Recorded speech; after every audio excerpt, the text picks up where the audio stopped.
Dan kita bahas soal peluang Indonesia di posisi ketiga Piala Asia U23 dan Olimpiade Paris serta pertandingan tadi malam melawan Uzbekistan bersama analis sepak bola Anton Sanjoyo. Selamat pagi Bung Joy. Selamat pagi. Selamat pagi. Ya, Bung Joy, terlepas dari performa wasit yang tadi malam sangat menuai kritikan terutama dari publik Indonesia, bagaimana review pertandingan menurut Anda Indonesia lawan Uzbekistan tadi malam? Ya, kalau menang wasitnya oke banget.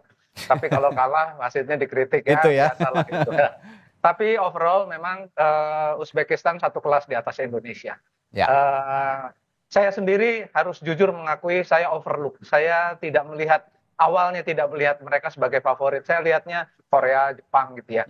Tapi ternyata kan Uzbekistan itu juara pada tahun 2018. Betul. Ya kan, mereka juga runner up pada 2022. Jadi pembinaan usia muda mereka, sepak bola mereka terbilang yang bagus. Sayangnya memang mereka di kelompok senior itu kalau dibandingkan dengan negara-negara ex-Uni Soviet atau negara Eropa Tengah, karena sekarang mereka masuk bagian dari Asia, memang agak ketinggalan. Tapi sebagian besar pemain yang tampil di U23 adalah pemain-pemain yang tampil reguler di kompetisi domestik mereka di Liga 1-nya. Termasuk di Liga Rusia ya? Ya, ada 12 orang. Ada ya sebagian besar di Liga Rusia. Dan ada 12 orang yang sudah memperkuat tim nasional senior. Sehingga memang ini tim yang sangat berpengalaman. Di luar itu semua Indonesia sebetulnya juga bermain agak tertekan ya. Karena saya tidak melihat mereka bisa lepas dari tekanan dalam 45 menit. Ini yang membuat sebetulnya Indonesia sulit untuk bisa memenangi laga dengan jika sulit keluar dari tekanan. Nah, setelah mencetak gol dan dianulir dan itu memang offside, drop sekali kelihatan mentalnya dan banyak melakukan pelanggaran yang saya kira pelanggaran yang remeh, tidak terlalu penting. Ini yang kemudian menjadi titik balik penampilan Indonesia. Tapi bagaimanapun mereka sudah sampai semifinal, masih ada kesempatan untuk meraih tiket ke Paris kalau bisa menang lawan Irak. Nah, ini yang udah lupakan yang kemarin, harus bangkit karena masih ada laga melawan Irak. Kalaupun kalah lawan Irak, masih ada laga melawan Guinea. Jadi nggak boleh lagi kalah tuh. Kalau kalah lawan Irak masih oke. Tapi kalau lawan Guinea kita harus melupakan mimpi ke Paris 2024. Ya, kalau kemarin kan skema atau opsinya ada 3 ya, masuk ke final, dapat tiket otomatis, atau menjadi juara ketiga dan juga playoff melawan Guinea, Federasi Guinea. Tapi sekarang hanya 2 opsinya, juara ketiga atau nanti pun tidak bisa merebut juara ketiga masih ada lawan Guinea. Tapi saya ingin mereview sedikit juga pertandingan tadi malam. Yang menarik begini Bung Joy, seperti agak kebingungan begitu ya, karena begini. Jika Indonesia main garis tinggi begitu ya, mulai pertahanan Indonesia main garis tinggi, ini sepertinya mereka akan kesulitan untuk mengantisipasi umpan-umpan terobosan dengan kecepatan pemain Uzbekistan. Tapi jika garis pertahanannya rendah begitu ya, merapat ke gawang, tendangan-tendangan jarak jauh mereka dari Uzbekistan juga sangat baik. Ini jadi kebingungan sendiri. Bagaimana kalau mengantisipasi hal yang seperti ini biasanya? Iya, high defensive line hanya bisa dilakukan kalau dominan dalam passing. Dominan dalam possession. Itu tidak bisa dilakukan kalau Indonesia tidak dominan. Nah, inisiatif dominasi justru memang diambil oleh Uzbekistan. Karena mereka memang punya kemampuan untuk itu. Dan dalam preview sebelumnya, saya juga katakan 8 dari 12 gol Uzbekistan pada sebelum semifinal, itu didapat dari intercept mereka di lini tengah. Gitu. Statistik global sepak bola mengatakan 60% gol didapatkan oleh semua tim di seluruh dunia lewat intercept di lini tengah dan mereka clear interceptnya. Ini yang membuat Uzbekistan begitu dominan. Anda bisa bayangkan sebelum semifinal mereka mencetak 12 gol tanpa kebobolan. Mereka hanya dapat 2 kartu kuning dengan 48,5% intercept berhasil di sektor tengah. Gitu loh. Jadi itu sangat besar. Nah, ini yang membuat tim seperti Indonesia yang bermain sebetulnya pola permainannya sangat ofensif, tidak bisa melakukan high defensive line. Jadi harus menunggu di sekitar perimeter pertahanan, kemudian melakukan serangan balik. atau melakukan permainan yang agak keras. Tapi permainan yang agak keras memang cenderung berisiko. Ya. Nah, ini yang tidak diambil oleh Sintayong. Menurut saya strateginya udah benar.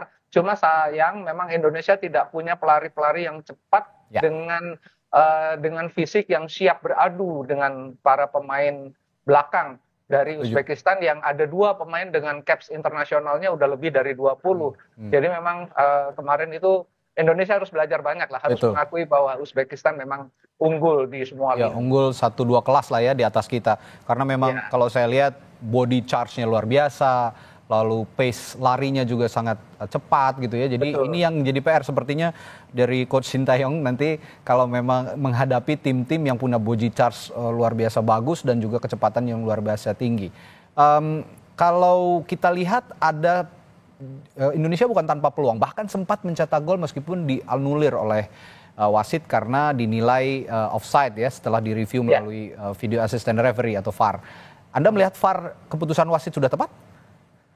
Tepat, karena memang kaki Ramadan Sananta sedikit menjorok lebih jauh daripada pemain terakhir sebelum kiper. Iya. Ini ya keputusan yang tepat secara rules ya. Mudah-mudahan kalau IFAB sudah resmi mengeluarkan peraturan yang baru, karena peraturan yang baru offside adalah setengah badan itu masih onside, kecuali 1 badan penuh. Nah, ini masih diuji coba di Eropa. Mudah-mudahan musim depan sudah dipakai karena gol seperti yang dianulir seperti Ramadan Sananta memang sangat menyakitkan.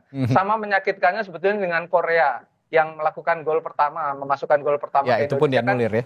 Dianulir oleh VAR ya, itu remeh banget sebetulnya. Cuma sedikit sekali dari bagian badan. Tapi itulah VAR, harus diterima gitu loh.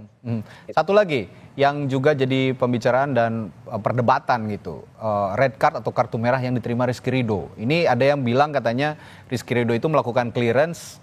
Jadi itu maksudnya bukan kesengajaan, bukan intensi, tapi accident. Nah, bagaimana Anda melihat kartu merah Rizky Ridho ini? Ya, itu termasuk dangerous play kalau di dalam rules-nya FIFA ya. Memang Rizky Ridho barangkali tidak melakukan itu on purpose, tetapi wasit tidak melihat itu purpose atau on purpose, tapi gerakan lanjutannya dan berbahaya gitu. Jadi meskipun pahit memang harus diterima, itu adalah keputusan yang tepat. Ya, seperti juga ketika Jenner mendapatkan kartu merah kan, perdebatannya kok nggak dilihat VAR-nya, ya itu karena kartu kuning kedua. Ini sekarang sudah dilihat VAR-nya berkali-kali dia lihat, bahkan menurut saya ada sampai 1 menit dia mengulang-ulang adegan itu dan akhirnya harus mengambil keputusan, dan saya kira keputusan itu tepat. Oke, sekarang kita harus lupakan kekalahan lawan Uzbekistan, tapi jadikan juga pelajaran berharga yang harus dievaluasi nanti untuk melawan Irak di perebutan juara ketiga. Nah, kalau kita melihat peluang, kemarin kan tidak adanya Komang Teguh, lalu juga Rafael Strike, sepertinya juga jadi titik lemah lah ya, jadi titik lemah untuk Indonesia karena kita ketahui Rafael Strike ini juga rajin tidak hanya untuk menyerang tapi juga ikut bertahan dan juga pressing. Dan punya positioning yang baik begitu, termasuk juga bisa versatile dibandingkan Ramadan Sananta atau Hoki Caraka, bahkan mungkin Kelly Sroyer. Peluang melawan Irak dan dengan nanti komposisi pemain yang lebih lengkap, bagaimana kira-kira Bung Joy? Kemarin saat mau melawan Uzbekistan, saya tidak berani mengunggulkan Indonesia. Waktu lawan Korea saya bilang 5-5-4-5, menang 1-0 dan ternyata menangnya adu penalti.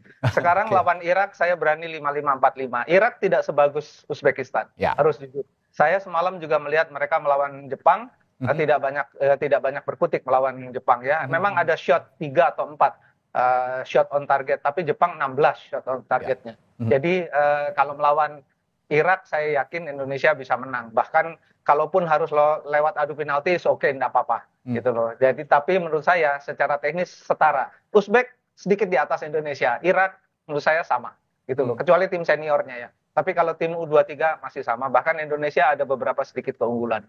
Oke lah, artinya toh kalau bisa menang lawan Irak kan bisa ke Paris 2024 kan. Itu yang paling penting sebetulnya. Oke, kalau melihat tadi Bung Joy, masing-masing individu kita yang pemain-pemain kita yang mungkin akan juga lebih maksimal nanti melawan Irak, seperti salah satunya Rafael Strike yang akan kembali ke ke skuad. Ya, udah tentu.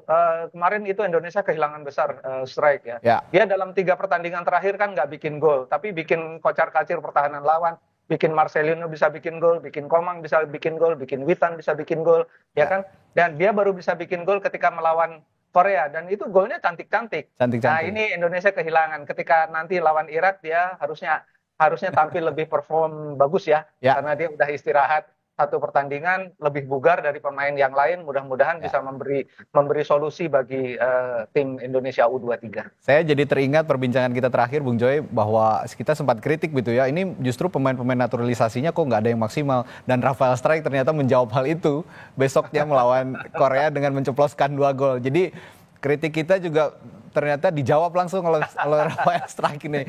Nah, ini ya, saya ingat benar. Saya ingat benar. Dia kan pemain posisi nomor punggung 9, harus bikin gol dong gitu kan. Ternyata dia bikin gol bagus. Bikin gol bagus, dan ini saya juga membungkam kritik kita semua. Dan sangat positif sebenarnya tren Indonesia ini ketika ada kritik yang masuk, ada evaluasi yang masuk, ini semua diserap dengan baik sejauh ini oleh Coach Shin Tae-yong, dan juga menerjemahkan kritik-kritik itu kepada pemain-pemain tim nasional U23. Nah, terakhir Bung Joy, kalau melihat kekuatan timnas Irak yang tadi juga sudah sedikit direview gitu ya, tidak sebagus Uzbekistan, tapi saya punya catatan soal postur. Postur ini mereka juga sebenarnya kayaknya lebih lebih tinggi gitu ya, lebih kuat body charge-nya dibandingkan timnas Garuda U23. Tapi mereka mungkin masih bisa diantisipasi, punya celah kelemahan soal kecepatan. Bagaimana soal body charge dan kecepatan untuk melawan timnas Irak ini? Ya, Anda benar. Soal kecepatan mereka tidak lebih bagus dari Uzbekistan, tidak lebih bagus dari Indonesia juga. Cuma memang body charge-nya pasti mereka sedikit lebih unggul karena memang posturnya mereka rata-rata mungkin 179 atau 178. Indonesia cuma 177 atau 176. Jadi memang mereka ada sedikit unggul di dalam postur, tapi tidak dalam kecepatan. Nah, pemain seperti Witan, Marcelino yang tidak terlalu besar, Marcelino tinggi kurus gitu ya, bisa menyelinap karena kecepatannya lebih. Betul. Nah, ini yang harus dimanfaatkan betul. Oke, ini yang bisa dimanfaatkan betul, kecepatan-kecepatan yang biasanya ditujukan oleh pemain-pemain sayap kita, winger-winger kita, mudah-mudahan bisa menerobos pertahanan Irak nanti yang sepertinya memang kelemahannya, catatannya ada di kecepatan begitu kira-kira. Dan peluang Indonesia sekali lagi ke Olimpiade Paris masih terbuka lebar, masih ada 1 tiket yang bisa direbut jika menang melawan Irak dan merebut posisi ketiga, dan jika pun kalah, tapi kita tidak mendoakan tentu saja, masih ada asa untuk menghadapi laga playoff ya melawan Guinea. Baik, terima kasih Bung Joy, kita doakan bersama timnas kita tetap terbang tinggi nanti di ajang Piala Asia ini, meskipun tadi malam banyak sekali yang kecewa, tapi ya kita harus kembali bangkit untuk menyemangati anak-anak timnas Garuda U23. Terima kasih Anton Sanjo, analis sepak bola yang telah berbagi perspektifnya pagi hari ini di Sapa Indonesia Pagi. Sehat selalu Bung Joy. Pagi.